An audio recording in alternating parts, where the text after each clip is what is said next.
ঢাকাৰ শহীদ মিনাৰৰ পৰা ভাৰতক ভাবুকি ভাৰতৰ পৰা উত্তৰ পূবৰ হাত ভৰিক বিচ্ছিন্ন কৰাৰ হুংকাৰ 15 ডিচেম্বৰত নেশ্যনেল চিটিজেন পাৰ্টিৰ নেতা হাছানত আব্দুল্লাৰ ভাবুকি ভৰা ভাষণৰ পাছতে অৱনতি ঘটিছে ভাৰত বাংলাদেশৰ সম্পৰ্ক। যারা সেপারেটিস্ট আছে বাংলাদেশে আমরা তাদেরকে আশ্রয় প্রশ্রয় দিয়ে যে সেভেন সিস্টার রয়েছে সেটাকে বাংলাদেশ থেকে ভারত থেকে নিৰ্বাচনৰ দিন ঘোষণাৰ পাছতে বাংলাদেশত সক্ৰিয় হৈছে ভাৰত বিৰোধী একাংশ নেতা। কেৱল ভোটৰ স্বাৰ্থত কথাই প্ৰতি ভাৰতক ভাবুকি দিবলৈ উঠি পৰি লাগিছে হাছানত আব্দুল্লাৰ দৰে নেতা। উত্তৰ পূবত সক্ৰিয় হৈ থকা উগ্ৰপন্থী সংগঠনসমূহক বাংলাদেশত আশ্ৰয় দি ভাৰতক খণ্ড বিখণ্ড কৰাৰ হুংকাৰ দিয়ে ক্ষান্ত হৈ থকা নাই বাংলাদেশী ৰাজনীতি। হাছানত আব্দুল্লাৰ ভাষণৰ পাছতে ভুৱা অভিযোগত প্ৰণয় বৰ্মাক সমন বাংলাদেশৰ অন্তৰ্বৰ্তীকালীন চৰকাৰৰ। 15 ডিচেম্বৰৰ এই দুটা ঘটনাত ক্ষুণ্ণ ভাৰতৰ বিদেশ মন্ত্ৰালয়।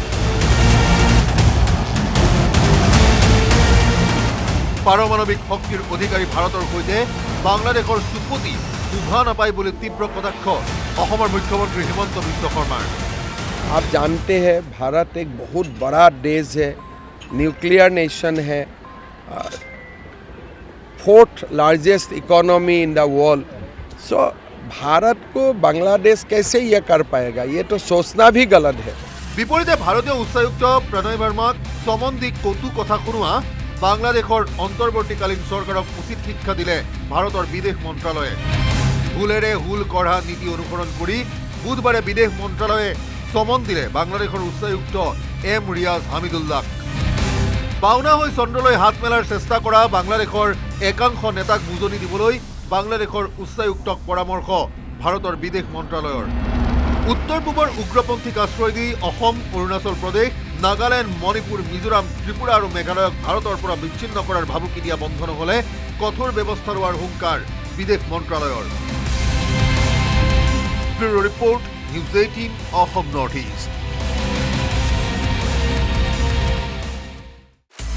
আপুনি বিচৰা বাতৰি পাব কেৱল নিউজ 18 এপত। নিউজ 18 এপ ডাউনলোড কৰিবলৈ স্কেন কৰক এই QR কোড।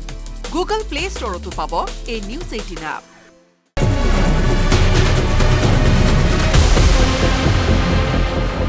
ঢাকাৰ শহীদ মিনাৰৰ পৰা ভাৰতক ভাবুকি ভাৰতৰ পৰা উত্তৰ পূবৰ হাত ভৰিক বিচ্ছিন্ন কৰাৰ হুংকাৰ 15 ডিচেম্বৰত নেশ্যনেল চিটিজেন পাৰ্টিৰ নেতা হাছানত আব্দুল্লাৰ ভাবুকি ভৰা ভাষণৰ পাছতে অৱনতি ঘটিছে ভাৰত বাংলাদেশৰ সম্পৰ্ক। যারা সেপারেটিস্ট আছে বাংলাদেশে আমরা তাদেরকে আশ্রয় প্রশ্রয় দিয়ে যে সেভেন সিস্টার রয়েছে সেটাকে বাংলাদেশ থেকে ভারত থেকে নিৰ্বাচনৰ দিন ঘোষণাৰ পাছতে বাংলাদেশত সক্ৰিয় হৈছে ভাৰত বিৰোধী একাংশ নেতা। কেৱল ভোটৰ স্বাৰ্থত কথাই প্ৰতি ভাৰতক ভাবুকি দিবলৈ উঠি পৰি লাগিছে হাছানত আব্দুল্লাৰ দৰে নেতা। উত্তৰ পূবত সক্ৰিয় হৈ থকা উগ্ৰপন্থী সংগঠনসমূহক বাংলাদেশত আশ্ৰয় দি ভাৰতক খণ্ড বিখণ্ড কৰাৰ হুংকাৰ দিয়ে ক্ষান্ত হৈ থকা নাই বাংলাদেশী ৰাজনীতি। হাছানত আব্দুল্লাৰ ভাষণৰ পাছতে ভুৱা অভিযোগত প্ৰণয় বৰ্মাক সমন বাংলাদেশৰ অন্তৰ্বৰ্তীকালীন চৰকাৰৰ। 15 ডিচেম্বৰৰ এই দুটা ঘটনাত ক্ষুণ্ণ ভাৰতৰ বিদেশ মন্ত্ৰালয়। পাৰমাণৱিক শক্তিৰ অধিকাৰী ভাৰতৰ সৈতে বাংলাদেশৰ চুপতি শোভা নাপায় বুলি তীব্ৰ কটাক্ষ অসমৰ মুখ্যমন্ত্ৰী হিমন্ত বিশ্ব শৰ্মাৰ। आप जानते हैं भारत एक बहुत बड़ा देश है, न्यूक्लियर नेशन है, fourth largest economy in the world. So Bharat को बांग्लादेश कैसे ये कर पाएगा, ये तो सोचना भी गलत है।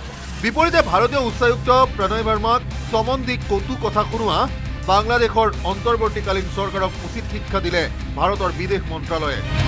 হুলেৰে হুল কঢ়া নীতি অনুসৰণ কৰি বুধবাৰে বিদেশ মন্ত্ৰালয়ে চমন দিলে বাংলাদেশৰ উচ্চায়ুক্ত এম ৰিয়াজ হামিদুল্লাহ। পাওনা হৈ চন্দ্ৰলৈ হাত মেলাৰ চেষ্টা কৰা বাংলাদেশৰ একাংশ নেতাক বুজনি দিবলৈ বাংলাদেশৰ উচ্চায়ুক্তক পৰামৰ্শ ভাৰতৰ বিদেশ মন্ত্ৰালয়ৰ। উত্তৰ পূবৰ উগ্ৰপন্থীক আশ্ৰয় দি অসম, অৰুণাচল প্ৰদেশ, নাগালেণ্ড, মণিপুৰ, মিজোৰাম, ত্ৰিপুৰা আৰু মেঘালয়ক ভাৰতৰ পৰা বিচ্ছিন্ন কৰাৰ ভাবুকি দিয়া বন্ধ নহ'লে কঠোৰ ব্যৱস্থা লোৱাৰ হুংকাৰ বিদেশ মন্ত্ৰালয়ৰ। Bureau report, news 18 Assam north east.